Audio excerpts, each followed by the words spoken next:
Negócios com Impacto.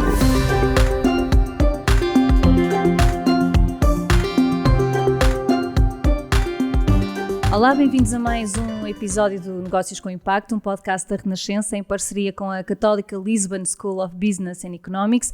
Esta semana trago uma empresa que calcula pegadas ecológicas, é a Zero Pact, e comigo está o fundador, o João Pedro Morgado. Muito bem-vindo, João Pedro. Obrigado. Desde já começo por perguntar o que é que faz a Zero Pact, mede pegadas ecológicas, é isso? Ajuda outras empresas? Exato. Antes de mais, obrigado à Católica e à Renascença pelo convite. A Zero Pact faz o cálculo da pegada carbónica de produtos. Ou seja, todos os produtos que nós temos, que vestimos, que consumimos, têm uma pegada carbónica associada. E esta pegada carbónica tem vindo a ser especialmente difícil de calcular, porque se pensarmos, por exemplo, um par de calças pode passar por 70 países. Portanto, requer muita informação e esta informação está altamente dispersa por vários stakeholders ao longo da cadeia de valor. Portanto, o que nós fazemos é nós recolhemos toda esta informação de uma forma automática e depois disponibilizamos isto num formato muito simples, com uma linguagem muito acessível para que tanto as marcas como os próprios consumidores consigam, ou seja, consumir esta informação e perceber o impacto das suas compras. Portanto, isto aparece depois no acto de consumo, pode aparecer num site, pode aparecer numa etiqueta na roupa física, pode ser num relatório de sustentabilidade, enfim, depois a utilização depende da própria marca como é que a quer usar. Antes de perceber como é que funciona toda essa rede para conseguirem essa informação, vamos ao início e perceber como é que, João Pedro, surgiu a ideia de investir nesta área e de avançar com um negócio para esta área. Sim, a Zero Pact surgiu um bocadinho pelas experiências que os três co-founders tinham, que são bastante diferentes, mas que se complementam bastante bem. Eu tirei gestão na Católica, depois empreendedorismo, mestrado também na Católica, depois tive uma carreira, comecei em energias renováveis e depois estive sempre muito ligado a startups e a tecnologia, ao setor tecnológico. O meu sócio, também na Católica, conheci no primeiro dia de aulas, portanto uma coincidência engraçada, depois ficou para a vida. Também estou na Católica, mas depois segui um percurso bastante diferente, private equity, e depois acabou nos últimos anos por estar muito focado num setor novo, que são os créditos de carbono, na área da sustentabilidade, e foi ele um bocadinho que me trouxe para este mundo da sustentabilidade. E depois temos o terceiro co-founder, que é o João, também João, que é o nosso co-founder técnico, portanto é a pessoa que tem vindo, é o nosso CTO, é a pessoa que desenvolve a tecnologia em si. E como é que isto surge? Nós basicamente, os três queríamos construir algo tecnológico na área da sustentabilidade. Não sabíamos bem o que, na verdade. Mas porquê a sustentabilidade? Por ser algo que começava a ser necessário e ainda não estava muito explorado? Exatamente. É exatamente o seu ponto. Ou seja, nós sentíamos que a tecnologia, em muitas outras indústrias, já está bastante desenvolvida, há muitas empresas a fazê-lo. Na área da sustentabilidade sentimos que ainda havia muito a explorar. Ainda havia muitos processos manuais. Em que ano é que foi? Começaram a... Isto foi o ano passado. Portanto, nós lançámos a primeira versão beta do nosso software em setembro do ano passado. Ok. E obviamente tivemos uns meses antes mas disso a para ideia desenvolver, também do ano passado, no portanto, início. Sim. Portanto, a seguir tivemos ali 9 meses para estudámos bastante, ou seja, o nosso trabalho foi um bocadinho à volta de falar com várias empresas, várias marcas, vários departamentos de sustentabilidade. Para quê? Para tentarmos perceber um pouco quais são as dores destas empresas, onde é que nós conseguimos ajudar com tecnologia. E rapidamente percebemos que todas as empresas, marcas que têm produtos físicos, tinham uma grande dificuldade, que era fazer o cálculo da pegada carbónica dos seus produtos, mas que depois essas próprias marcas sabiam que isso representava no total das suas emissões enquanto empresa entre 70% a 90% das suas emissões totais. Está relacionada com o produto. Mas eles não tinham como calcular. Um bocadinho por aquilo que eu disse anteriormente, é muita informação, muito dispersa, feito de uma forma manual. O que é que acontecia? Contratar imensos consultores, ficava caríssimo, portanto não havia manpower para tudo isto, e era extremamente moroso. Portanto, acabavam por não conseguir dar resposta a tudo isto, e nós achámos que esta seria uma boa forma de nós trabalharmos. Portanto, desenvolvemos, na verdade, esta parte do cálculo carbónico de uma forma automática, e fomos os primeiros a fazê-lo. Portanto, extraímos toda a informação das bases de dados de uma empresa, pode ser no site de uma empresa. Normalmente, quando vamos ao site fazer uma compra, tem sempre lá a composição do produto, de onde é que é produzido, por aí fora. Nós extraímos toda essa informação e depois também nos ligamos a bases de dados que a própria empresa tem, normalmente softwares de gestão ou bases de dados soltas, às vezes é que seja, muitos deles menos organizados, tem muita coisa solta. Nós puxamos tudo para o nosso algoritmo e depois isso, no fim, dá um resultado. Foram vocês que construíram o algoritmo. Como é que se dá esse processo? Vocês estudaram o mercado mercado, o que é que o mercado precisava e depois como é que chegam à ferramenta que utilizam, ao cálculo, digamos assim. Sim, o nosso cálculo como é que é feito? E o nosso cálculo, e aí também temos uma pessoa que é especialista em análise do ciclo de vida, que é assim que se chama a metodologia do cálculo de uma pegada carbónica de um produto.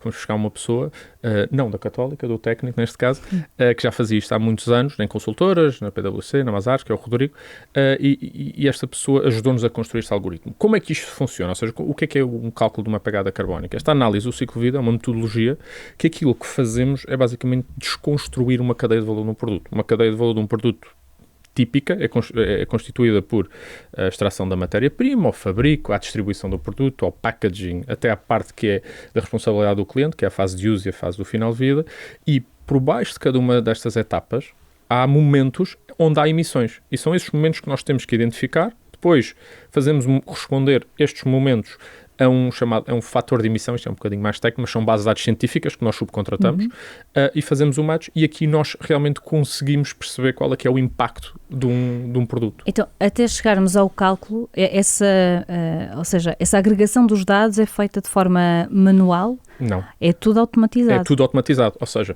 e esse é um bom ponto. Ou seja, o que nós fazemos é, e agora podemos pensar, minha camisa, não é? Vou comprar a uma loja qualquer, eu tenho lá algum par de informação, mas para terem noção, uma camisa destas eu tipicamente preciso de entre 70 a 150 inputs de informação para fazer o cálculo desta camisa. Okay. Obviamente que no site, se eu apenas tiver acesso ao site, eu não vou ter acesso a toda a informação. Portanto, há aqui alguma informação que eu vou ter que estimar.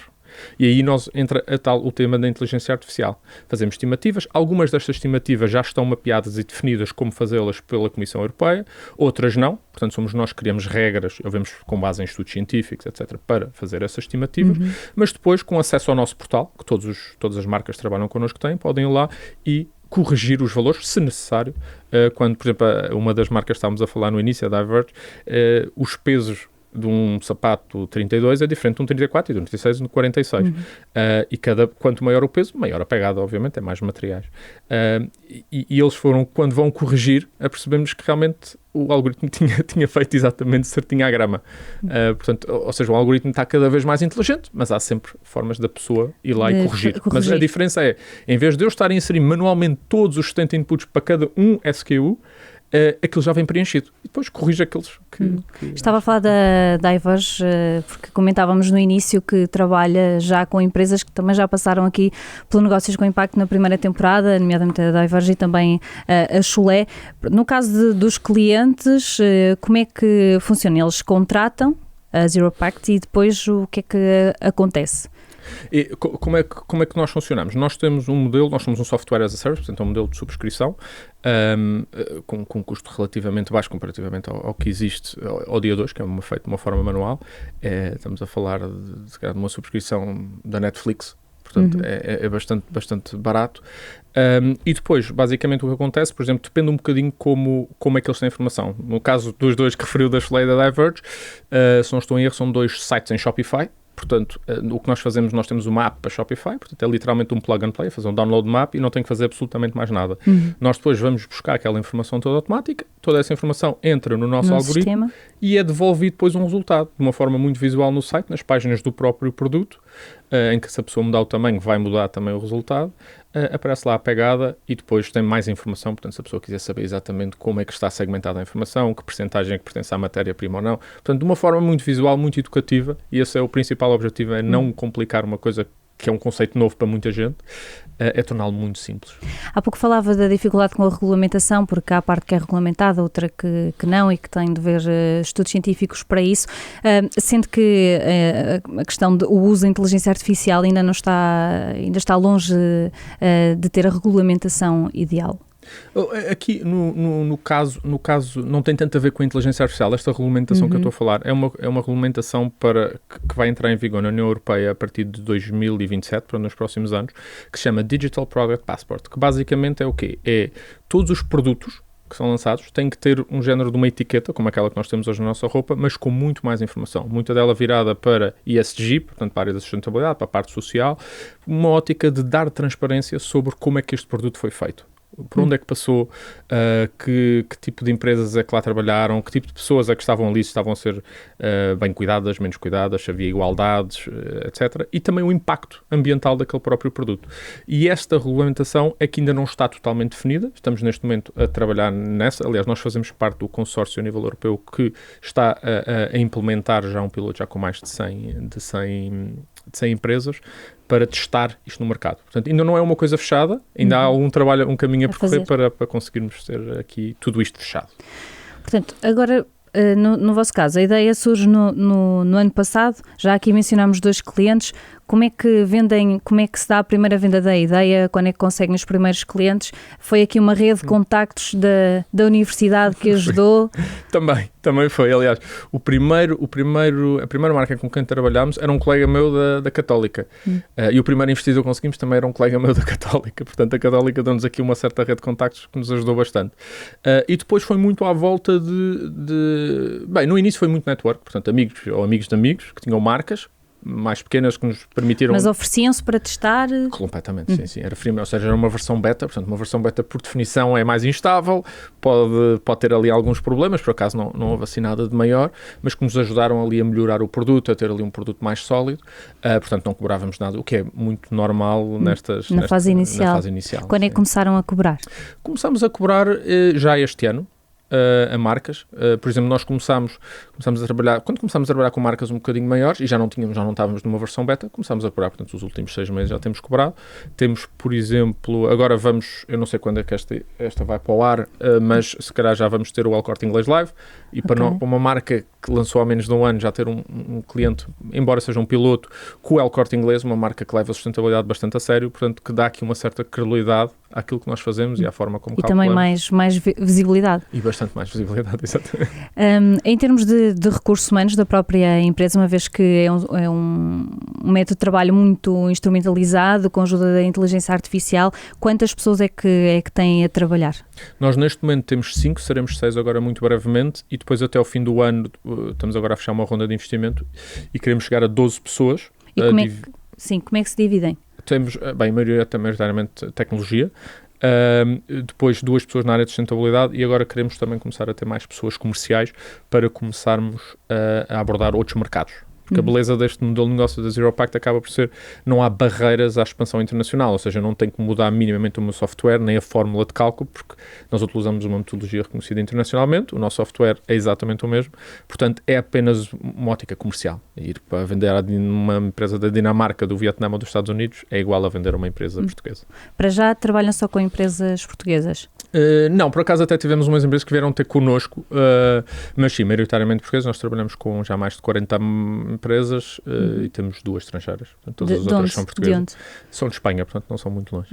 Sim, mas já é mercado internacional. Já é mercado internacional. Mas o objetivo então é alargar mais? Tem alguma meta para este ano? Alargar que país é que gostava de... Sim, nós estamos, vamos começar pelos países nórdicos. São países já com um nível de educação no que toca à sustentabilidade bastante superior ao resto da Europa, até porque a Europa também está a ser um bocadinho mais pressionada e as marcas europeias estão a ser mais pressionadas pelos próprios consumidores, são mais exigentes no que toca à sustentabilidade, e os países nórdicos têm já marcas muito preparadas para isso. Portanto, achamos que é aí o caminho, Dinamarca, Noruega, Finlândia, mesmo Bélgica também. Qual foi assim a maior dificuldade nestes últimos meses? Foi a parte do estudo, a parte do primeiro serviço que prestou, de passar a que fosse um serviço pago? Essa também é difícil, mas foram várias. Fazendo aqui um exercício para o passado, eu diria que as nossas dificuldades, na verdade, eu acho que são muito comuns a várias empresas no nosso estágio, e principalmente nesta altura, no ano 2025 em que estamos. Primeiro será a atração de talento, no nosso caso um bocadinho especializado, no caso IA, a inteligência artificial, há muita procura por esse tipo de talento, portanto o preço é altamente caro e obviamente nós somos uma empresa com recursos mais limitados do que uma Google ou um Facebook, portanto torna-se difícil atrair estas pessoas para empresas com os nossos recursos financeiros. Portanto, esse foi o primeiro um grande desafio que tivemos e ainda temos. Depois diria que a parte do levantamento de capital também é sempre, eu costumo dizer que é um full-time job em cima do full-time job que já temos de criar a empresa. A parte educativa, na verdade nós tivemos que introduzir aqui um conceito novo. As marcas já sabiam, na verdade, o que era um cálculo, uma pegada carbónica, mas não faziam ideia como é que era o processo para calculá-lo, nem como comunicar isto de uma forma simples aos consumidores. Portanto, houve aqui um processo educativo que levou algum tempo, uma fase inicial. Hoje em dia, já com esta tração que já temos a ter e alguns clientes maiores, já se torna mais fácil, mas no início é sempre difícil, obviamente. E depois diria também, se calhar aquela parte inicial de arranjar pessoas que confiem em nós, que acreditem em nós para lançar uma tecnologia no site deles, uma versão beta, portanto uma versão mais instável. Foi ali uns meses mais difíceis, mas essa parte pelo menos já acabou. Atualmente já conseguem ser autossustentáveis? Falava de rondas de investimento, ainda procuram investidores? Como é que está assim a saúde financeira? Sim, a saúde financeira neste momento é aquilo que se espera de uma empresa que tem menos de um ano de atividade. Portanto, nós neste momento estamos, toda a nossa receita e todo o dinheiro que conseguimos angariar de investidores é para crescer a equipa, para crescer, para melhorar a tecnologia, para comprar mais dados, mais bases de dados, para melhorar o nosso algoritmo. Portanto, é um bocadinho nisso que estamos focados, não tanto na sustentabilidade financeira ainda, mas nós queremos ser autónomos, ou seja, não precisar de mais levantamento de capital nos próximos 20 meses. Portanto, é isso que nós planeamos. Portanto, até haver já um pouco desta estabilidade, mantiveram outros empregos? Como é que faziam a gestão do tempo? Isto para quem ouvir e estiver a pensar em montar um negócio não será fácil à partida, não é? Não é fácil, não é nada fácil, mas atenção que eu não quero, foi o que eu fiz, não sugiro que façam o mesmo. Eu na verdade comecei isto e saí, e os nossos sócios também, portanto tirámos de cabeça, como se costuma dizer, não estou a recomendar que o façam. Despediram-se para pensar no negócio a sério. A 100%. Achamos, ou seja, uma empresa numa fase inicial é um bebê, precisa de todo o nosso tempo que temos disponível. Portanto, achamos que era a única forma de fazer isto funcionar, era nós estarmos realmente 100% dedicados. Fizemos-lo, não me arrependo até hoje, pelo menos.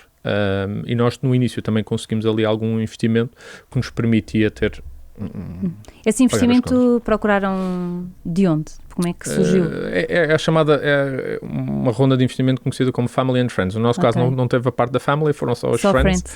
Entre os quais alguns da Católica. E foi assim que fizemos, portanto foi uma ronda muito rápida, uma ronda mais pequena, só para nós termos aqui, ou seja, basicamente é muito mais fácil depois conseguirmos chegar a uma fase em que conseguimos levantar capital de uma venture capital, de uma empresa mais estruturada, quando já temos uma prova de mercado, já temos uma tecnologia, ela já funciona, já conseguimos mostrar que ela está a funcionar em vários players relevantes, é muito mais fácil. Então fizemos ali uma pequena ronda no início, só para nos permitir chegar até onde estamos hoje, e agora estamos a fechar a tal ronda. Há pouco falava de algumas estimativas que tinham que fazer para chegar ao valor final. Esta pergunta no sentido de qual é o grau de fiabilidade da conta final do resultado, do somar de todos os dados que recolhem. Sim. Nós, ao dia de hoje, e é uma ótima pergunta, o que nós fazemos muito é nós testamos o nosso algoritmo versus cálculos feitos manualmente pela nossa própria equipa, que são pessoas que fizeram isso a vida toda, portanto, consultores. E o nosso cálculo está à volta de 80% da informação nós conseguimos recolher. Há ali algumas estimativas com um grau de dificuldade bastante baixo, portanto nós já sabemos, se me perguntarem o peso de um par de sapatos, nós já temos uma ideia bastante clara, até porque há regras europeias que já nos dizem exatamente a cada tamanho quanto é que deve aumentar. Portanto, eu diria que ali 80% da informação já estamos bastante confiantes, há ali 20% que realmente ainda não temos a certeza absoluta. Qual é sim a maior dificuldade nesse... É muito quando a produção não é feita em Portugal. Termos acesso a qual é o tipo de energia utilizado na fábrica, quais foram os processos utilizados na fábrica. Muitas vezes até a origem da matéria-prima, as próprias marcas não conseguem ter acesso, porque o fabricante na Ásia não lhes dá. Isso torna-se difícil. Portanto, aí temos que usar estimativas, sem saber muito bem se são verdadeiras ou não, mas depois a marca faz esse pedido aos fabricantes. Demora algum tempo a ter resposta, mas depois, quando recebe a resposta, uma vez mais, consegue ir ao nosso portal e corrigir o que não estiver. O valor. Exatamente. Há pouco falava da importância da rede de contactos, no seu caso, para conseguir os primeiros clientes e fazer os primeiros testes, mas do que aprendeu na Católica Lisbon, o que é que lhe ficou mais e que se recordou mais neste processo, na construção da empresa? Eu diria que eu tive bastantes anos na Católica, portanto, na parte de licenciatura, na licenciatura que fiz em gestão, eu diria que foi foram um bocadinho aquelas bases, o perceber as várias áreas que compõem uma empresa, como é que funciona, ou pelo menos a base, como é que funciona cada um destes departamentos, até para eu começar a perceber para onde é que eu queria ir, se queria uma parte mais financeira, mais marketing, mais o que for.